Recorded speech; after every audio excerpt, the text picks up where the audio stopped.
ಉಡುಪಿ ಬ್ರಹ್ಮಗಿರಿ ಸರ್ಕಲ್ನಲ್ಲಿ ಸಾವರ್ಕರ್ ಪುತ್ಥಳಿ ನಿರ್ಮಾಣ ವಿಷಯವಾಗಿ ಹಿಂದೂ ಮುಖಂಡರಿಂದ ಪುತ್ಥಳಿ ನಿರ್ಮಾಣಕ್ಕೆ ಒತ್ತಡ ಹೆಚ್ಚಾಗ್ತಾ ಇದೆ. ಬ್ಯಾನರ್ ಗಲಾಟೆ ವೇಳೆ ಪುತ್ಥಳಿಯನ್ನ ನಿರ್ಮಿಸ್ತೀವಿ ಅಂತ ಭರವಸೆಯನ್ನ ಕೊಟ್ಟಿದ್ರು. ಈಗ ಆ ಪುತ್ಥಳಿ ನಿರ್ಮಾಣಕ್ಕೆ ಅವಕಾಶ ಮಾಡಿಕೊಡಬೇಕು ಅಂತ ಹೇಳಿ ಒತ್ತಡ ಹೆಚ್ಚಾಗ್ತಾ ಇದೆ. ಹಿಂದೂ ಸಂಘಟನೆಗಳಿಂದ ನಗರಸಭೆ ಅಧಿಕಾರಿಗಳಿಗೆ ಮನವಿ ಮಾಡಿದ್ದಾರೆ, ಒತ್ತಡ ಹಾಕ್ತಾ ಇದ್ದಾರೆ. ಹಿಂದೂ ಮಹಾಸಭಾ ಹಾಗೇನೆ ಹಿಂದೂ ಜಾಗರಣ ವೇದಿಕೆಯಿಂದ ಮನವಿ ಮಾಡಿಕೊಂಡಿರೋದು. ಇದೀಗ ಉಡುಪಿ ನಗರಸಭೆ ಮೇಲೆ ಒತ್ತಡ ಜಾಸ್ತಿ ಆಗ್ತಾ ಇದೆ. ಮುಂದಿನ ಕೌನ್ಸಿಲ್ ಮೀಟಿಂಗ್ನಲ್ಲಿ ಪುತ್ಥಳಿ ನಿರ್ಮಾಣದ ಬಗ್ಗೆ ಚರ್ಚೆ ಮಾಡೋದಕ್ಕೂ ಸದಸ್ಯರು ತೀರ್ಮಾನಕ್ಕೆ ಬಂದಿದ್ದಾರೆ. ಸಾವರ್ಕರ್ ಸರ್ಕಲ್ ನಿರ್ಮಾಣದ ಬಗ್ಗೆ ಶಾಸಕ ರಘುಪತಿ ಭಟ್ ಒಪಿನಿಯನ್ ವ್ಯಕ್ತಪಡಿಸಿದ್ದಾರೆ. ಪ್ರತಿಮೆಗೆ ಬದಲಾಗಿ ಸಾವರ್ಕರ್ ಸರ್ಕಲ್ ಅಂತ ಒಂದು ಹೆಸರಿಟ್ರೆ ಅದು ಒಳ್ಳೆಯದು ಅಂತ ಅವ್ರ ಒಪಿನಿಯನ್. ಒಂದು ನಗರಸಭೆಗೆ ಪತ್ರ ಬರೆದಿದ್ದೇನೆ.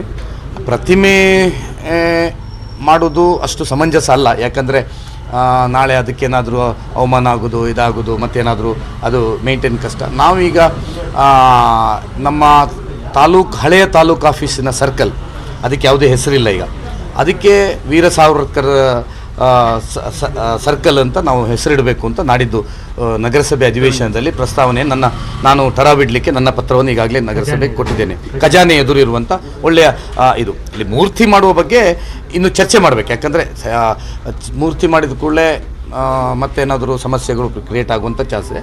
ವೀರ ಸಾವರ್ಕರ್ರ ಸರ್ಕಲ್ ಅಂತೂ ಖಂಡಿತವಾಗಿ ನಾವು ಅಲ್ಲಿ ದೇವಸ್ಥಾನಕ್ಕೆ ಹೋಗೋ